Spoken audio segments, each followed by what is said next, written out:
Salamat sa bagong araw, Lord. Panginoon, maraming salamat sa bagong araw na ito. Maraming salamat sa masarap na tulog. Maraming salamat sa masarap na pahinga. Alam ko po, Panginoon, na ako'y binantayan ninyo at inalagaan ng buong magdamag. Haharapin ko po, Lord, ang araw na ito na puno ng pag-asa sa aking puso't isipan, sa aking buong pagkatao, sa aking buong araw ngayon. Alam ko po, Lord, na hindi mo ako iiwan ngayong araw na ito at patuloy niyo akong sasamahan at bibigyan ng guidance. Maraming salamat dahil ginising mo ako ngayong umagang ito at alam kong ang araw na ito ay magiging blessed dahil andyan ka, Lord. Punuin niyo po, Lord, ng kasiyahan o joy ang aking puso. Ipaalala niyo po sa akin kung gaano ako ka-blessed sa araw na ito. Lagyan niyo lagi ng dahilan ang aking kasiyahan at mga dahilan kung bakit magiging thankful po ako. Kapag pumasok na po ang problema sa aking araw ngayon, i-remind niyo po ako ng inyong pagmamahal, ng inyong presensya, ng inyong kabaitan, ng inyong pag-aalaga, na kayo po ay laging andyan para ako'y alalayan.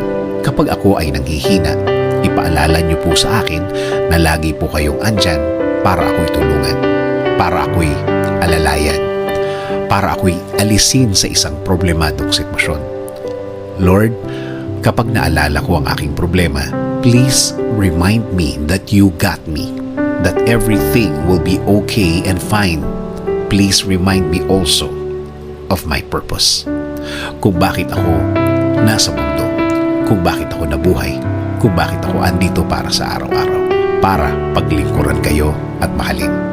Kasama na ang mga nagmamahal sa akin at nagpapahalaga na kayo pa din ang dapat masunod sa aming buhay. Naniniwala kami sa inyong plano na lahat-lahat na gusto niyong gawin sa amin ay makakabuti sa amin, na ang lahat ng plano ninyo ay makakabuti sa aking kinabukasan at kinabukasan ng aking pamilya. Lord, patuloy niyo pong pasukin ang aking buhay. Isinusuko ko na po sa inyo ang aking araw-araw, ang aking mga gagawin at aking mga plano. Patuloy niyo kaming bigyan ng guidance sa araw na ito at sa mga susunod.